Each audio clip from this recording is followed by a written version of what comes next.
Good morning. Today we're going to take a look at this nice good old broken conduit. Somebody went a little bit too close with the lawnmower, broke it up. So today we're going to go ahead and fix it. I'm going to show you how to do it. First thing we're going to do is we're going to go ahead and unscrew these bolts, get this lid cover popped open so we can get the wires out and disconnect them. This style of well cap is going to go ahead and have 4 bolts on the top to secure it down, 3 set screws on the bottom to get it stuck to the casing. As we can see here, we're pulling off the lid and we can see that we've got a little bit of spider eggs growing up on in there. So that's part of the issue with having a broken conduit, is that bugs can crawl up in, make their home inside of your well, and then either die and fall into the water or have debris fall in, potentially contaminating your drinking source. It's super important while you're doing this to make sure that you have a hot stick to verify that yes, the power is actually off to the well pump. You want to make sure you turn the power off the breaker in the house, but this particular well was about 300 feet away from the home, so I couldn't see the house. So it's always good to make sure you check it, make sure you don't zap yourself. Next, what we're going to do is we're going to go ahead and unscrew these set screws and get this cap up so we can get everything disconnected and put back together.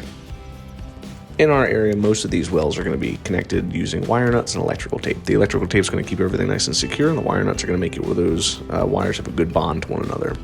It's super important that anytime you're doing any kind of repair on a wellhead that you go ahead and chlorinate. So you'll see here that I have this white bottle. I'm introducing chlorine to sanitize the water so that in case any debris, spiders, or anything else fall into the well, we're not potentially contaminating the drinking water.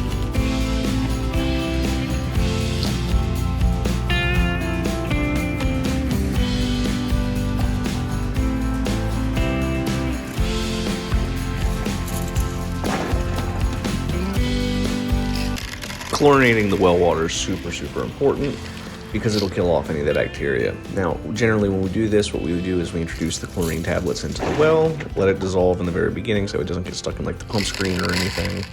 And then what we'll do is we will run the water through, rinse everything out, and then you just kind of let it sit, right? If you let it sit for about 24 hours, it should kill off any of the potential bacteria. And then you come back the day later and you just run off the rest of that chlorine until it's all gone, and then you're back in business. It's super important that if you're going to have your well chlorinated, that you're not actually drinking, consuming, or using any of that chlorinated water for anything, especially for like feeding dogs or plants, etc., because you will kill the plants and potentially the dog, so be careful.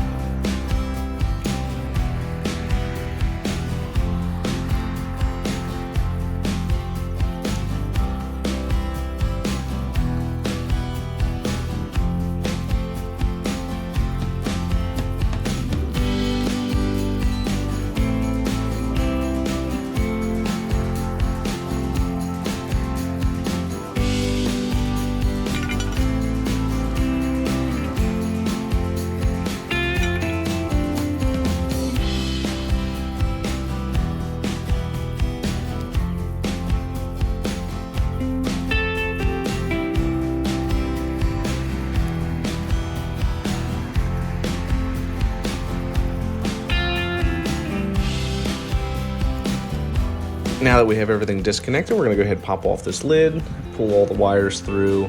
Right there you can see that there's a giant black spider that came out of the conduit. This is a prime example of why you want to make sure you have your conduit buried and secure so any bugs don't start growing up in there. All that white stuff that you see on the electrical wire, that's actually going to be spider eggs.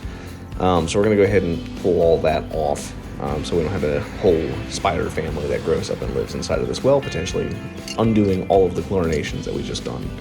You can see here that we're taking off the male threader that was put into the cap. That was broken off, so we're going to put a new one on there, get it all nice and secured up in a few seconds.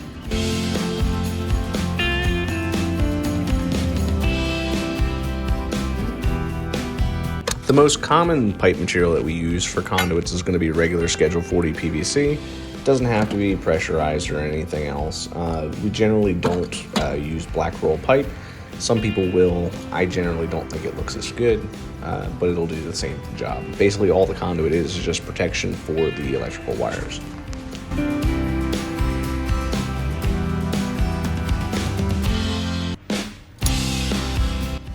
Now that we have everything cleaned up, what we're going to do is we're going to remove that broken fitting. So we're just going to take the pipe cutters and just kind of score right around the edge of the pipe, just so we can pop up that 1 inch put on a new threader. Not too hard, but it takes a few seconds to just cut one side. Super important to make sure that you don't actually cut all the way through the pipe. You just kind of want to cut it just enough to where eventually you can wiggle it off and not have to worry about cutting the electrical wire.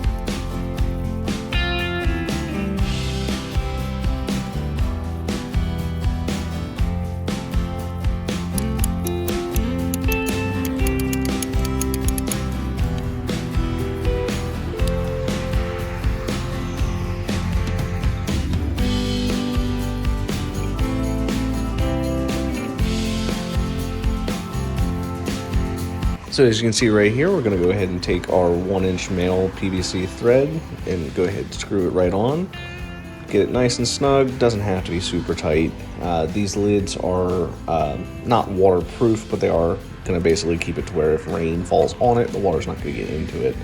The main goal was to kind of make it snug enough to where bugs, ants, spiders, etc. don't start crawling up and into the well. So now we have everything on. What we're going to go ahead and do is pull out the primer and the glue, get everything set up. I prefer using clear primer. I think it looks a little bit better. You can also use purple if you want. And then we will glue this on to get a good solvent bond.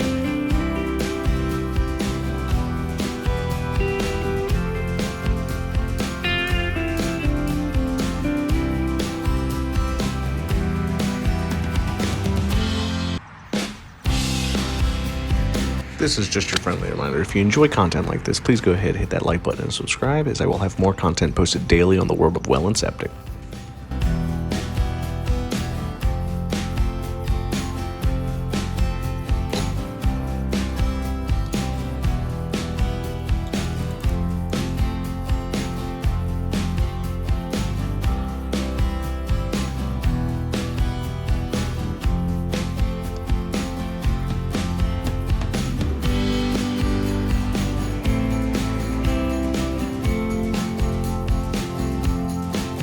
Alrighty, now that the glue is applied, we're going to go ahead and push on down, get it to set up real quick.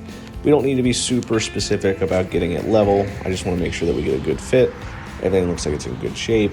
You'll see that the pipe actually slides out a little bit, but that's okay. I'm going to go ahead and grab it. We'll push it right back up in there. As long as you move quick, the glue won't immediately set. If you do this and you don't push it back up and you walk away for 15-20 minutes, the glue will set and you won't be able to get it to fit right. I like to wipe off the excessive glue just so we don't have any kind of weird marks on the pipe.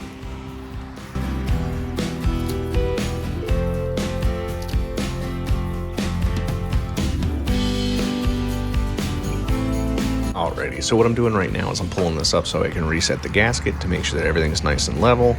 Push it on back down, make sure it seats right.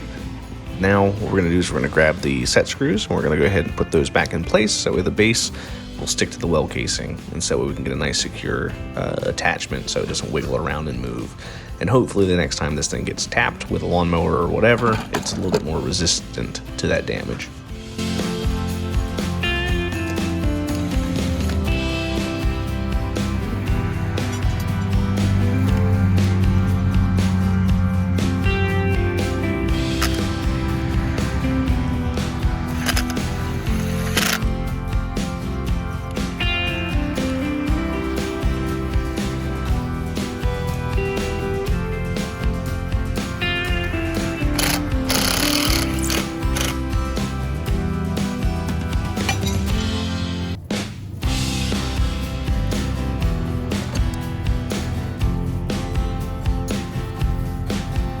Now that the set screws are put in place, we're going to go ahead and grab the hot stick one more time, just double check that everything is still dead before we connect it all up together.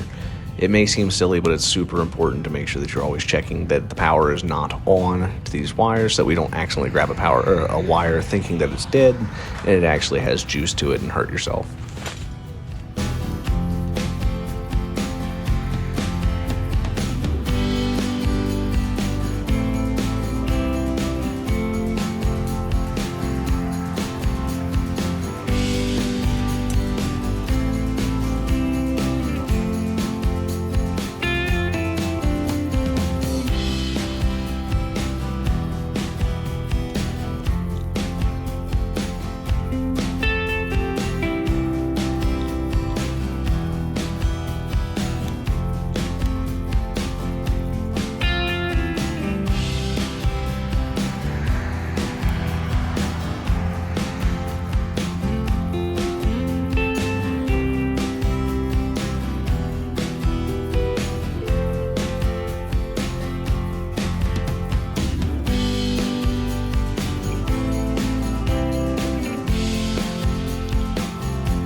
we're going to go ahead and just connect everything back together, use the wire nuts.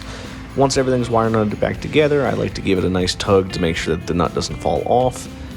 After all that's good, everything's secure, and I'm happy with it, we'll take the electrical tape and go ahead and re-secure it just like we found it originally. Usually a few passes with the tape will be more than enough to get everything nice and secure and keep any stray wires from coming out.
Alrighty, now everything is secure. We're happy with this repair.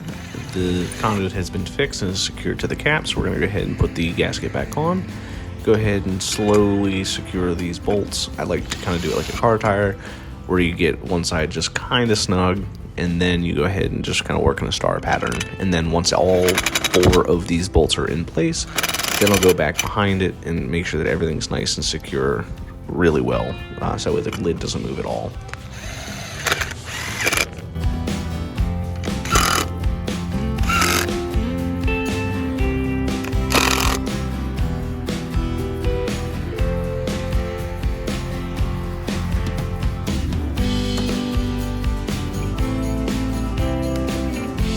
Alright, now you can see that we've gone and successfully replaced that broken conduit and we're good to go.